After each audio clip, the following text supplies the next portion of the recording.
What is up, everybody? Welcome to another episode of EDH Workshop. I'm MC Sebzi. Welcome back. It's been a while. Today, I got a new deck for y'all. It is my Michiko Konda Truth Seeker deck. Sort of Pillow Forts-y, I guess, but, you know, really got a different style to it. So let's jump right into it. How's everybody doing? This is my counter-attack deck. First things first, we got our commander, Michiko. I got the secret lair for them all, for all the Japanese art ones, and they're really great. But yeah, whenever a source an opponent controls deals damage to me, that player sacrifices a permanent. So it's kind of like a don't attack me, Pillow Fort deck, but there's a lot of benefits I get when they do attack me, and certain things to encourage it, almost. But let's go into it. First Planeswalker is just the Wanderer. It prevents all non-combat damage that would be dealt to me and other permanents I control. So anything that's like targeted damage and whatnot towards my Michiko prevents that. And then it also just exiles something for greater solid ability. Really just there for some good protection and, you know, benefits. Really wants to focus more on getting attacked rather than just being dealt damage. But yeah. Then we got Archon of Coronation. Monarch mechanic is great in this deck, as nobody wants to attack you, so you'll keep it for longer. And if I'm the Monarch, damage doesn't cost me to lose life, so kind of bonus benefit there. Then we got Bygone Bishop. Whenever I cast a creature spell with mana value 3 or less, I investigate. There's a few cards that kind of help me investigate here, and you know, they all kind of benefit each other, just having the ability to draw, because I am in white. So, pretty good. Children of Corliss. I can sack it and gain life equal to the life I lost this turn, so that's really useful, especially after being attacked heavily. Containment Priest, sort of stacksy pieces. I guess some couple things that just slow my opponents down, really just try to angle towards my own thing. This comes in with Flash, and if something enters the battlefield that wasn't cast, it gets exiled, so makes you play fair Magic. Emeria Shepherd, basically a landfall trigger, and if it's a plains, I get to return target non-land permanent from my graveyard to the battlefield if it's a plains. Mostly is a plains, so really great card, and this helps bring back a lot of the pieces that get destroyed. You will be heavily a target for this deck. Enduring Angel's here to mainly get the life total thing, so if I am going to die, it'll come in. Gives me hexproof as well, but then, you know, it gives me the ability to transform it instead of losing the game. But yeah, pretty solid card. Court Cartographer's here for ramp, great card. Knight of the White Orchid also ramps. Isamaru, Hand of Konda, I had to put her in here, or them in here, don't really know, but Isamaru's in the art here, and, you know, just can't go wrong with a 1-mana 2/2, and yeah, flavor-wise mainly. Got Imposing Sovereign in here, so creatures my opponents control and are tapped. Howling Golem's in here as well, so attacks or blocks, each player draws a card. It kind of hits everyone, but I don't mind, you know, don't have much card draw in white. Flump is also here. When it takes damage, me and target opponent each draw a card. Luminate Primordial is in here, so when it ETBs, I get to basically Path to Exile or Swords to Plowshare, I think. Up to one target creature, and they gain life equal to the power for each opponent. Solid card. Order of the White Clay is a great card. I can untap it and pay 3 to return a creature with mana value 3 or less from my graveyard to the battlefield. Really good with things like Children of Corliss, hits my Containment Priests, hits my, you know, Flumph and stuff, Knight of the White Orchid, so really helps out. Areska Explorers also searches for X planes, where X is the number of players who control more lands than me. Great card, just more ramp in white. Redain is in here, but not really for Redain, mostly here for Valkyria. Also, just they added this function in Moxfield here, and I actually realized that they added it just after I recorded my werewolf video, so that was very nice of them. So if a source an opponent controls would deal damage to me or a permanent I control, I prevent one of that damage, so it just kind of slows down the attacks a bit. So if somebody hits me with an 8/8, I'm taking at least, you know, one less. And then also if another permanent I control becomes the target of a spell, it gets countered unless they pay 1. Some protection. Sigardian Savior enters and returns 2 creatures with mana value 2 or less. Again, there's a lot of useful ones, so pretty useful stuff there. Spell to the Enforcer. Whenever an opponent plays a spell, they have to sack a permanent, or they play unless they pay 1. Sorry. Again, kind of building up on the sacking a permanent thing, trying to really just hose down my opponents, I guess, and like maintains peace. War Priest of Thune, it just ETBs, destroys an enchantment, it's a body, and then Thalia makes non-basics and creatures my opponents control enter tapped. Great stacks piece. But yeah, so really just trying to slow things down. Let's get into the sorceries. Approach the Second Sun is my win con. I'm not really a big fan of like the Pillow Fort and like holdout thing, but it's fun when, you know, it's not stopping people from attacking me as much as it's taxing you if you do attack me. But yeah, approach is just, you know, a solid win con, gains me some life as well, so it's pretty useful. Doomscar's in here, just a board wipe. Dusk and Dawn are in here, also board wipes, and returning things of 2 power or less is really beneficial. Fell the Mighty, destroys all creature with power greater than target creature. Often I'll choose my Michiko, I think she's a 2/2, yep. So, you know, everything 3 or more will be blown up, pretty useful. Oketra's Last Mercy is really good, so I return my life total back to 40, and then my lands don't untap the following turn, which I'm not too upset about. I don't mind taking, you know, missing a turn just to take some attacks. Resurrection just returns a creature from the graveyard to the battlefield.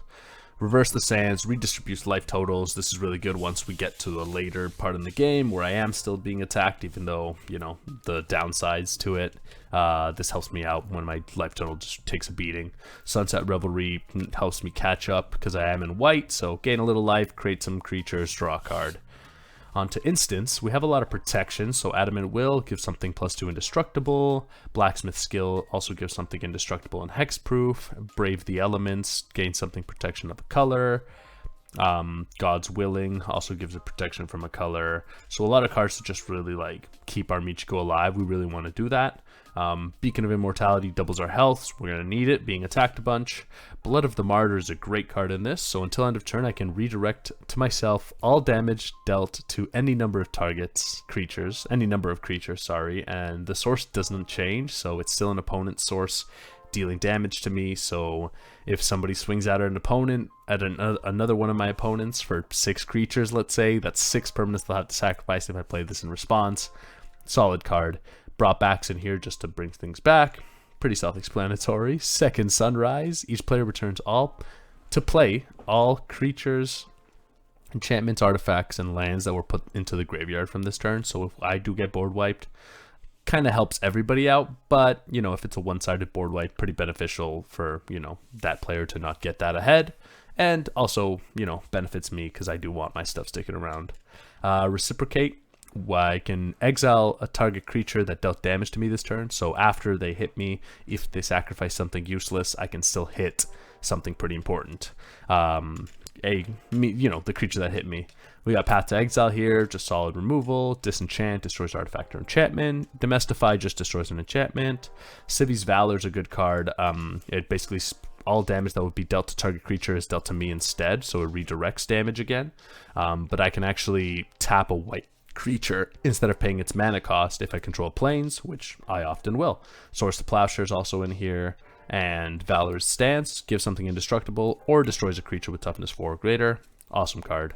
Again, I really just want to keep my Michiko around, so I'm really preventing people from attacking and stuff, because it is a 4-mana commander, so I kind of don't want to be casting it every time with commander tax. Onto artifacts, I have Ensnaring Bridge, sort of stacks, so creatures with power greater than the number of cards in my hand can't attack.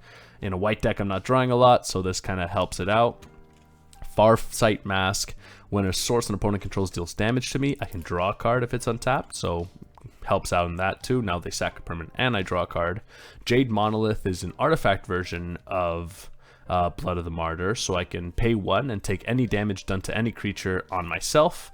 And I have to take all of it. The source is unchanged, so I can pay 1 equal to however much damage I want to take and make opponents sack things.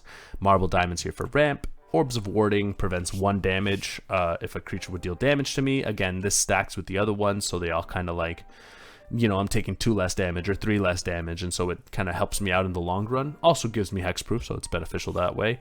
Robe of Stars gives my Michiko the ability to phase out, which is great. 2 mana to protect her all the time is awesome.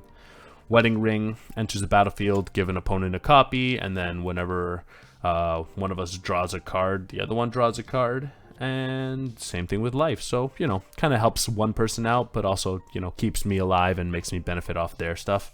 Tamio's Journal is in here, basically investigates on my upkeep, and then I can sacrifice 3 clues and tutor for any card. Really useful when I'm needing things like the Jade Monolith, you know, some protection or a board wipe, pretty useful. And again, I have a couple other things that help me investigate, so really helps out. Like, I'm not always just counting for the 3 turns. Soul Ring, you got it.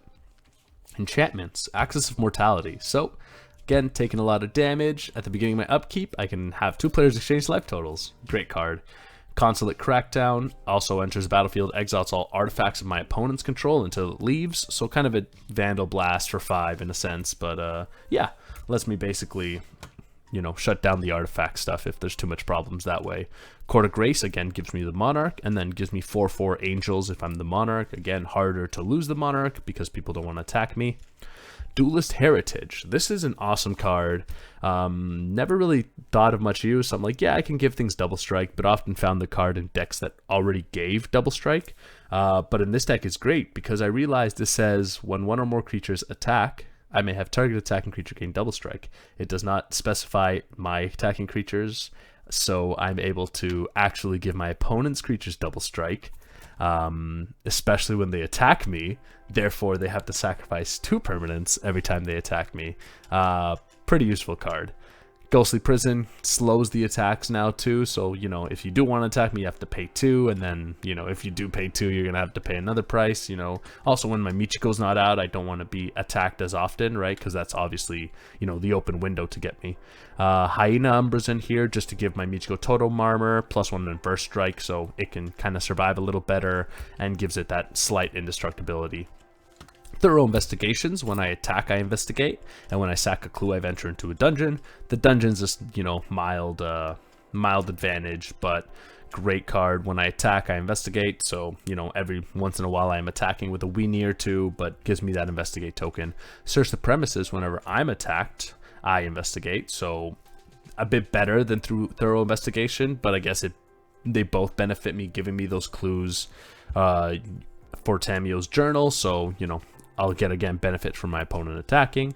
Pentarch Ward just gives a creature protection from the chosen color when it enters, and draws me a card. Good for protection. Martyr's Bond. When it or another non-land permanent I control is put into a graveyard from the battlefield, each opponent sacrifices a permanent that shares a card type with it. So now all my creatures that are getting destroyed is destroying my opponent's creatures, enchantments, artifacts. Really solid card. Luminarch Ascension. If I didn't lose life at the beginning of each opponent's end step, I put a quest counter on it, and then I can create 4/4 Angels when there's enough quest counters on it. Again, nobody's going to be wanting to attack me. If I get this out early, it can really build up really fast.